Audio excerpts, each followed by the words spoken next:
बाद सुजाता के साथ उस गुफा में भालू ने जो किया। दोस्तों, सुजाता रोज जंगल लकड़ी काटने जाती और शाम होने से पहले घर लौट आती। एक दिन सुजाता और उसकी सहेली लकड़ी काटने जंगल में काफी दूर चली गई। सुजाता लकड़ी काट के लौट ही रही थी कि तभी पास की ही एक गुफा से उसे किसी की आवाज सुनाई दी। लड़की सुनो, मेरी मदद कर दो, उसने अपनी सहेली से कहा। क्या तुमने वो आवाज सुनी? उसकी सहेली ने कहा, नहीं, मुझे तो कोई आवाज नहीं आई। सुजाता ने सोचा कि शायद ये उसका भ्रम है और दोनों लकड़ी लेके घर चली गईं। कुछ दिन बाद सुजाता जंगल में अकेली उसी जगह से गुजर रही थी कि तभी गुफा से फिर वही आवाज आई। लड़की, तुम्हें मेरी आवाज सुनाई देती है, इसका मतलब तुम ही मेरी मदद कर सकती हो। गुफा में एक बार आके तो देखो। सुजाता ने इस बार हिम्मत की और गुफा के भीतर गई। भालू बोला, लड़की, मैं तुम्हें कोई नुकसान नहीं पहुंचाऊंगा, मेरी मदद करो, मैं श्राप के कारण भालू बन गया हूं। अगर तुम अपने सारे वस्त्र और आभूषण त्याग कर मुझे उस झरने का पानी पिला दो तो मेरा श्राप टूट जाएगा। भालू को बोलता देख सुजाता बेहोश होकर वहीं गिर पड़ी। जब उसे होश आया तो भालू उसके बिल्कुल पास ही खड़ा था। भालू ने कहा, तुम मेरी बातों पे भरोसा करो लड़की और मुझे श्राप मुक्त करो। खुद को संभालते हुए सुजाता ने सोचा, अगर ऐसा करने से इसका श्राप टूटता है तो क्या हर्ज है, और वैसे भी हम दोनों के अलावा इस गुफा में कोई नहीं। इसके बाद सुजाता के साथ उस गुफा में भालू ने जो किया। दोस्तों, अगले भाग के लिए कमेंट में नेक्स्ट पार्ट जरूर लिखें। बहुत पुरानी बात है, जब समय की चाल धीमी और हवाओं में किस्सों की महक हुआ करती थी। सुदूर अरावली की पहाड़ियों की गोद में बसे एक छोटे से गांव रामपुर में रामदीन नाम का एक किसान रहता था। रामदीन का जीवन धरती और अंबर के बीच झूलता एक सरल तराना था। जेठ का महीना था। सूरज किसी क्रुद्ध देवता की भांति आकाश के मध्य से आग बरसा रहा था। रामदीन अपने सूखे खेतों में माथे से टपकते पसीने की धारों के बीच बुवाई के लिए जमीन तैयार कर रहा था। रामदीन के जीवन में अगर कोई सबसे अनमोल रत्न थी तो वह थी उसकी बेटी चंपाकली। जैसा नाम वैसा ही गुण। वह केवल रूप में ही चंपा के फूल सी नहीं थी, बल्कि उसकी बुद्धि भी तलवार की धार से ज्यादा तेज थी। दोपहर ढलने को थी। रामदीन की सांसें भारी हो चली थीं। तभी उसने पूरी ताकत से कुदाल जमीन पर मारी। ठन! इस बार आवाज पत्थर से टकराने वाली खट जैसी नहीं थी, बल्कि किसी धातु से टकराने वाली गूंजती हुई ठनक थी। रामदीन ठिठक गया। उसके मन में कौतूहल का एक बीज अंकुरित हुआ। उसने झुककर देखा। कुदाल की नोक किसी पीली कठोर वस्तु से टकराई थी।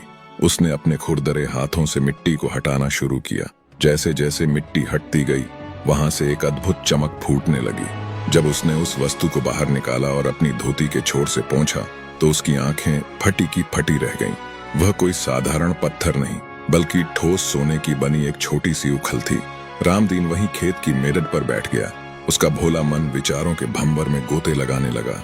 हे ईश्वर, यह क्या माया है? इतनी कीमती वस्तु जिसकी चमक से मेरी झोपड़ी में आग लग जाए, उसका मेरे पास क्या काम? रामदीन जन्मजात स्वामी भक्त और नितांत ईमानदार था।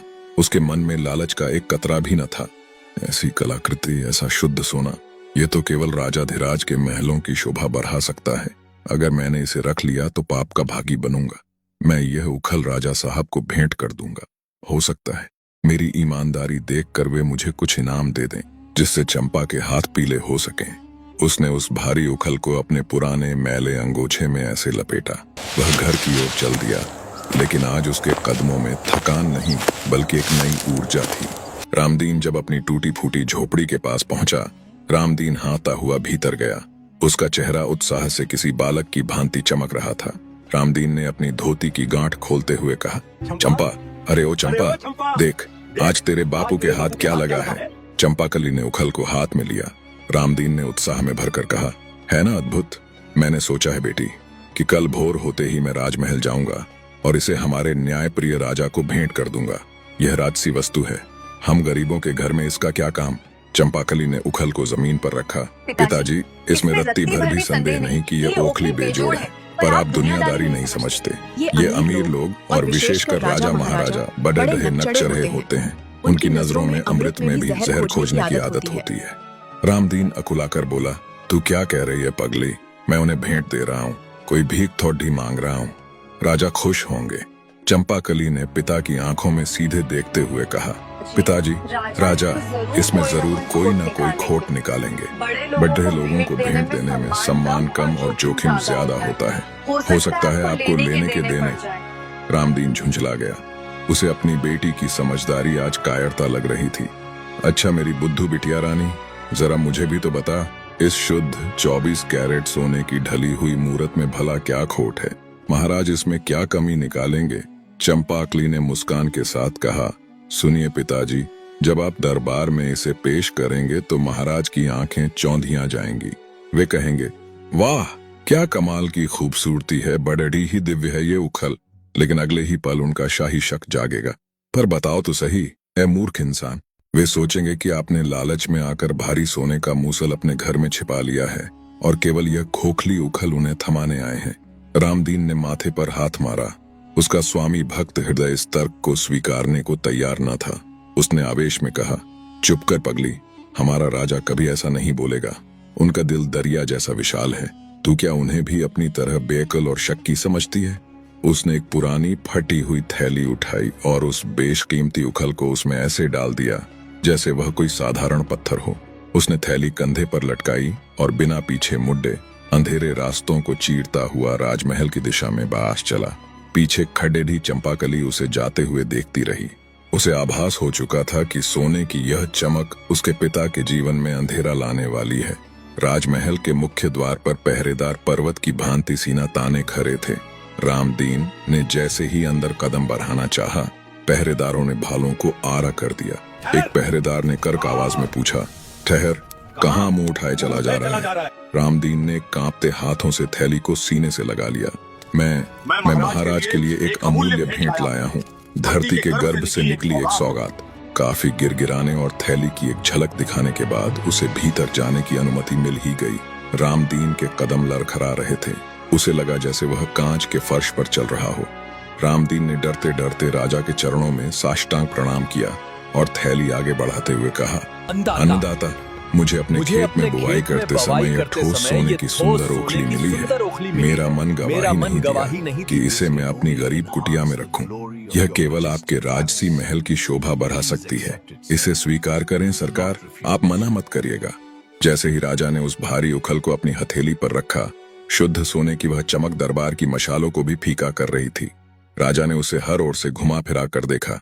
उनकी आंखों में प्रशंसा के भाव थे, लेकिन माथे पर एक शिकन भी थी। फिर राजा ने सिर हिलाया। उनका स्वर गंभीर और भारी था। दिखने में तो कमाल की खूबसूरत और बड़ी है यह उखल, निस्संदेह बेजोड़ा है। पर बताओ तो ए किसान, किधर गया इसका मूसल? ये शब्द, ये वही शब्द थे, हूबहू वही जो उस रात ढिबरी की रोशनी में चंपाकली ने कहे थे। बस राजा ने अपनी मर्यादा रखते हुए उसे मूर्ख इंसान नहीं कहा था, लेकिन प्रश्न की धार वही थी। रामदीन को लगा जैसे किसी ने उसे नींद से झकझोर दिया हो। उसका संयम, उसका दरबारी शिष्टाचार सब एक पल में ध्वस्त हो गया। उसने हताशा और आश्चर्य में अपने माथे पर हाथ दे मारा। धत तेरे की, हे भगवान, बिल्कुल वही शब्द। उन्होंने भी तो यही कहा था। दरबार में कानाफूसी शुरू हो गई। राजा की भौहें तन गईं। उनकी आवाज में अब उत्सुकता थी। किसने यही कहा था किसान? साफ साफ बताओ। रामदीन को अपनी भूल का एहसास हुआ। वह पसीने से तरबतर हो गया। हाथ जोड़कर वह बोला, गलती माफ करें सरकार, मेरी जुबान फिसल गई। दरअसल मेरी बेटी चंपाकली ने कल रात मुझे चेतावनी दी थी। अक्षरशः यही कहा था कि राजा साहब उखल देखकर खुश तो होंगे, पर मूसल जरूर मांगेंगे। आप दोनों के शब्द एक जैसे थे। मैंने तो उसकी बात एक कान से सुनकर दूसरे से निकाल दी थी।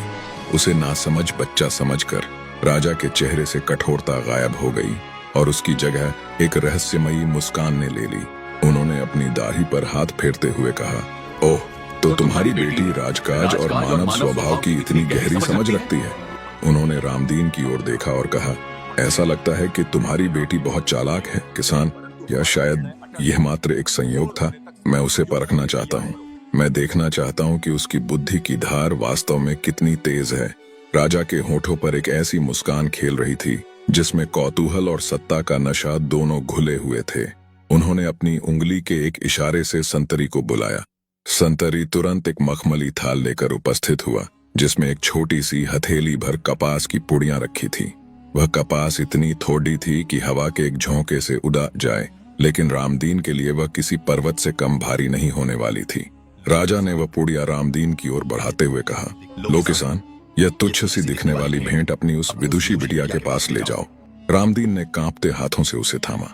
राजा का स्वर अब आदेश में बदल गया, जाकर उससे कहना कि हमारे पास समय कम है। इस जरा सी कपास से बिना देर किए मेरी पूरी फौज की एक टुकड़ी के लिए सूत काते, कपड़े बुने और फिर उसे सिलकर कमीजें तैयार करके राजमहल भेज दे। याद रहे, सैनिकों को वर्दी की सख्त जरूरत है और काम अविलंब होना चाहिए। रामदीन के पैरों तले से जमीन खिसक गई। वह किसी पत्थर की मूरत की तरह जड़ रहा हो गया। उसकी आंखों के सामने अंधेरा छाने लगा। हे प्रभु, यह कैसा न्याय है? एक मुट्ठी कपास और पूरी फौज के लिए कमीजें? ये तो वही बात हुई कि कोई कहे एक लोटे पानी से पूरा समुद्र भर दो। रामदीन ने उस कपास की पुरिया को उसी थैले में डाला जिसमें कुछ देर पहले वह भारी सोने की उखल लाया था। उसने झुककर राजा को सलाम ठोक दिया, आदर से नहीं बल्कि मजबूरी से।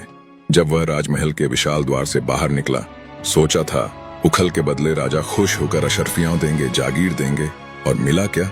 ये नामुमकिन फरमान। न इनाम मिला न सम्मान। जब रामदीन गांव की पगडंडियों से होता हुआ अपनी झोपड़ी पहुंचा, चंपाकली द्वार पर ही खड़ेड़ी उसका इंतजार कर रही थी। रामदीन ने भारी मन से कहा, बेटी चंपाकली, हमारी सुख शांति को किसी की नजर लग गई। हमारे बुरे दिन आ गए हैं। उसने थरथराते हाथों से वह कपास की छोटी सी पुड्डियां निकाली और चंपाकली के हाथ में थमा दी। रामदीन ने दरबार का सारा वृत्तांत सुना दिया, कैसे राजा ने उसकी ईमानदारी पर शक किया और कैसे यह नामुमकिन फरमान सुनाया। रामदीन सिर पकड़ कर जमीन पर बैठ गया, लेकिन चंपाकली, वह एक अडिग पर्वत की तरह शांत थी। राजा ने जाल फेंका है, पर वे भूल गए कि जाल में सिर्फ मछलियां फंसती हैं, हवा नहीं। अगर उनकी मांग सूरज को छूने जैसी असंभव है, तो मेरा जवाब भी ध्रुव तारे जैसा अटल होगा। उसने कोमलता से कहा, पिताजी, आप तो बेबात ही घबरा जाते हैं। बस मुझे थोड़ा समय दीजिए कि इस रुई के पहाड़ को कैसे लांघना है। चंपाकली ने वह कपास हाथ में ली। उसने बड़े ध्यान से कपास के रेशों को अपनी उंगलियों से सहलाया। वह उसे जोर जोर से फटकने और झाड़ने लगी। अचानक 3 छोटी और कठोर चीजें फर्श पर गिरीं। कपास कितनी भी कुशलता से ओटी गई हो, उसमें एक आध बिनौले मतलब कपास के बीज तो छूट ही जाते हैं। चंपाकली की पारखी नजरों ने उन 2 काले बीजों को पहचान लिया। चंपाकली ने उन बीजों को अपने पिता को देते हुए कहा, पिताजी, अब आप अपनी थकान उतारिए और कल भोर होते ही फिर से राजमहल की ओर प्रस्थान कीजिए। राजा को मेरा यह संदेश दीजिएगा। रामदीन ने अपनी बेटी को ऐसे देखा जैसे वह पागल हो गई हो। चंपाकली मुस्कुराई। राजा से कहिएगा कि इन 2 बीजों के खोल से वे मेरे लिए एक दिव्य चरखा और एक विशाल करघा बनवा कर भेज दें। जैसे ही वे इन सूक्ष्म बीजों से ये लकाडीडीडी के यंत्र बनवा देंगे, मैं तुरंत अपना काम शुरू कर दूंगी।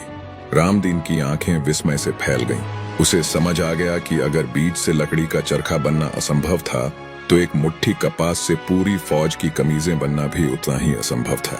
अब इंतजार था कल की सुबह का, जब यह बीज राजा के अहंकार की जमीन को फाड़ कर बाहर निकलने वाला था।